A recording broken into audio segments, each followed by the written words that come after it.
In this episode of Trekking Through Compliance, we get lessons on how to deal with an incredibly spoiled brat on Elaan of Troyius. Compliance, the final frontier. Tom Fox is the voyager of Trekking Through Compliance. His mission? To explore the original series and seek out and share what it can teach you about compliance. Here's your host, Tom Fox.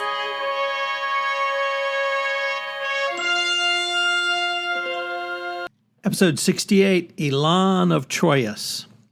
In this episode of Trekking Through Compliance, we consider the episode Elaan of Troyius, which aired on December 20, 1968, and occurred on stardate 4372.5. Story synopsis.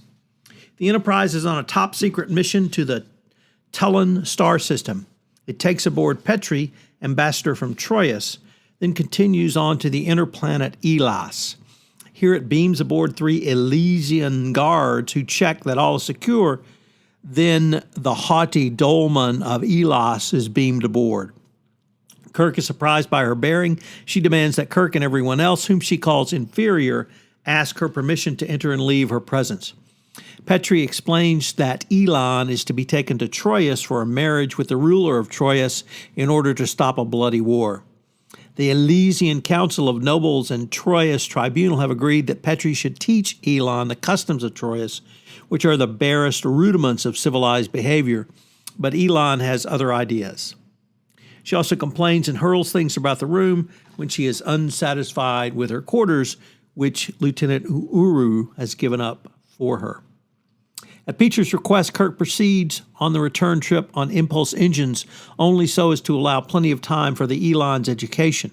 Not surprisingly, the lessons do not go well, and Elaan stabs Petrie in the back with a knife. To make matters worse, the Federation Commissioner sends a coded signal to the Enterprise that he plans to personally attend the wedding. Meanwhile, Spock detects a ghost ship paralleling the Enterprise's course. After fading in out of sensor range, it finally ventures closer and reveals itself to be a Klingon warship. The reason for the presence of the Klingon warship turns out to be that the Elysian guard Crichton, who is in love with the Elaan, has thrown in with the Klingons in a fierce jealousy hangover over having to give up Elaan to the Troyan leader. Triton booby-traps the warp engine, killing an engineer who discovers and tries to stop him. Kirk tries to take over the tutoring but doesn't get much further than Petrie did and has a knife thrown at him.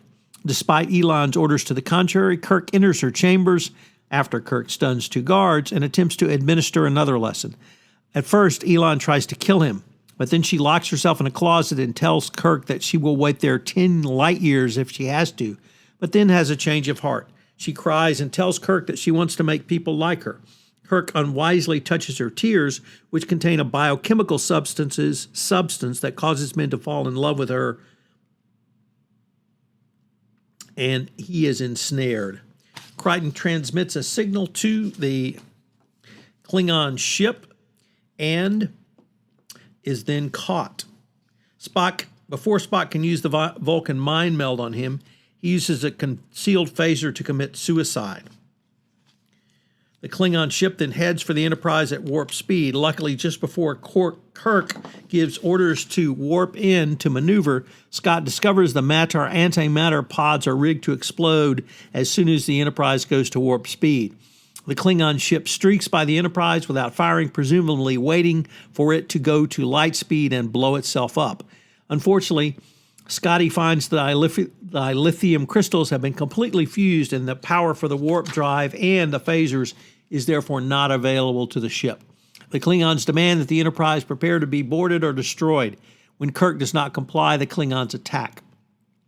Spock had been wondering why the Klingons were interested in Elaan in the first place, but discovers the reason when Elaan comes to the bridge and bridge sensors show that the common stones in her necklace are made up of dilithium crystals. Scotty is able to effect repairs to the engines using crystals, and Kirk blows up the Klingon using photon torpedoes on the next pass. Kirk is able to resist the effect of the tears and to McCoy's annoyance since he has actually managed to find an antidote. The dolman is safely transported to Troyius. Fun fact. I found this on a comment by J.A. Younger on the site missionlog.com, which is cited in the show notes. The taming of the shrew and Elaan of Troy aspects of this episode are obvious, but I wonder if the overtones of Tristan and Isolde were actually as deliberate. There, in that story, they meet when Tristan goes to escort Isolde to marry his king, and they fall in love after accidentally drinking a love potion on the way. There is some interesting racial stereotyping going on here. According to Daniel Bernardi, Elaan of Troyius brings us into the stereotypes of the Asian female, the manipulative dragon lady and the submissive female slave. She is both irrational and primitive. She throws temper tantrums, eats with her hands, and drinks from the bottle. Kirk tells her, "Nobody's told you that you're an uncivilized savage, a vicious child in a woman's body, an arrogant monster." Kirk is the white knight, of course, of Star Trek, and articulating his and the Federation's moral superiority over the alien and her people through sexual conquest. Indeed, it is only after the captain physically and sexually dominates her that she respects and eventually falls in love with him. After giving in to Kirk's power, Elaan, however, like the cunning and manipulative dragon lady of classical Hollywood cinema, returns the favor by capturing his heart. The alien's tear contains a bioagent that, when touched, forces them to fall deeply in love with her, and she manipulates Kirk into desiring her. She becomes more submissive, general, and loyal, even willing to die by his side as the Klingons ruthlessly attack the Enterprise. It's this point in the narrative where the other stereotype of the Asian female comes into play, that of the submissive Asian slave. In the end, Elaan does anything Kirk requests, politely and adoringly obeying his command. Her dragon lady's tactics were only used so she could assume a position she truly desired, to be the submissive mistress of the White Knight. That comes from Star Trek and history racing towards a white future. It's certainly a provocative take on this fun story. So what are the compliance takeaways from this episode? Well, the Elysian guard, Crichton, who defects and betrays his ruler, made me wonder about, do you perform continuous monitoring on your third parties? Why should you do so? Well, the simple fact is that every 2 or 3 years when you perform due diligence on them is only a snapshot in time, and you really need to move to continuous monitoring, engage they engage in activity which would raise red flags or be problematic for you going forward. This brings up the next point, which is, how far down does your due diligence or investigation into your third parties go? Certainly you are going to perform due diligence for third parties on your sales side, but how about fourth, fifth, and sixth parties? How far down do you go? Do you require third parties to perform due diligence with those subcontractors for who they contract with to do business for you? Do you even allow that? Is this something you've thought about? Because remember, if a fourth, fifth, or sixth party pays a bribe on your behalf and they're in your third-party chain, it all rolls up to you and you're equally liable. And then finally, this episode brings up lots of different things around culture.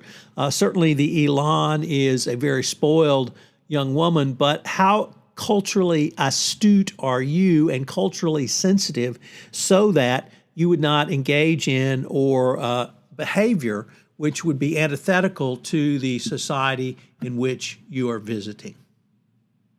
I hope you will join us tomorrow on Trekking Through Compliance when we take up the episode, Whom Gods Destroy.